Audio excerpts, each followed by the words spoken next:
ഇടുക്കി മയിലാടും പാറയ്ക്ക് സമീപം കടുവ കുഴിയിൽ വീണു. സ്വകാര്യ വ്യക്തിയുടെ ഏലത്തോട്ടത്തിലെ കുഴിയിലാണ് കടുവ വീണത്.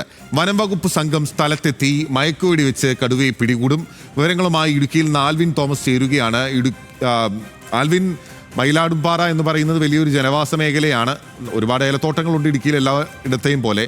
അപ്പോൾ ഈ കടുവ ബോധത്തോടെ തന്നെയാണോ? ചില ഫോട്ടോകളാണ് നമുക്ക് കാണാനാവുന്നത്. എത്ര ശ്രമകരമായിരിക്കും ഈ ദൗത്യം, കടുവയെ കുഴിയിൽ നിന്ന് എടുക്കുക എന്നുള്ളത്?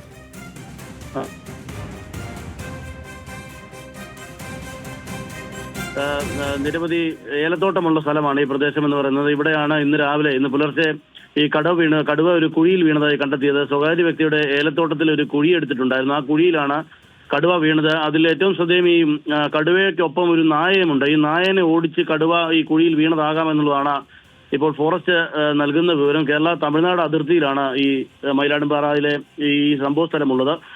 ഇപ്പോൾ അവിടെ കോട്ടയം DFOയുടെ നേതൃത്വത്തിലുള്ള കുമളിയിൽ നിന്നുള്ള ഫോറസ്റ്റ് സംഘം അവിടെ എത്തിച്ചേർന്നിട്ടുണ്ട്. അവര് ഈ കടുവയെ മയക്കുവെടി വെച്ച് പിടികൂടുന്നതിനുള്ള ശ്രമമാണ് നടത്തുന്നത്.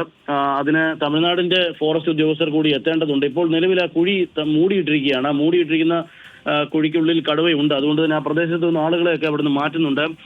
ഇത് മയക്കുവെടി വെച്ച് പിടികൂടാൻ എന്ന ശ്രമകരമായ ദൗത്യമാണ്. കാര്യം ഇത് ഈ കുഴിയിൽ നിന്ന് ചാടി പുറത്തേക്ക് വന്നാൽ അത് ജനവാസ മേഖല ആയതുകൊണ്ട് തന്നെ ആളുകൾക്ക് വലിയ ദോഷകരമായ സംഭവങ്ങൾ ഉണ്ടാകാതിരിക്കാനാണ് അത്തരത്തിലുള്ള നിയന്ത്രണം ഫോറസ്റ്റ് ഇപ്പോൾ അവിടെ ഒരുക്കിയിട്ടുള്ളത്. ആരെയും അങ്ങോട്ട് ആ പ്രദേശത്തേക്ക് കടത്തിവിടുന്നില്ല.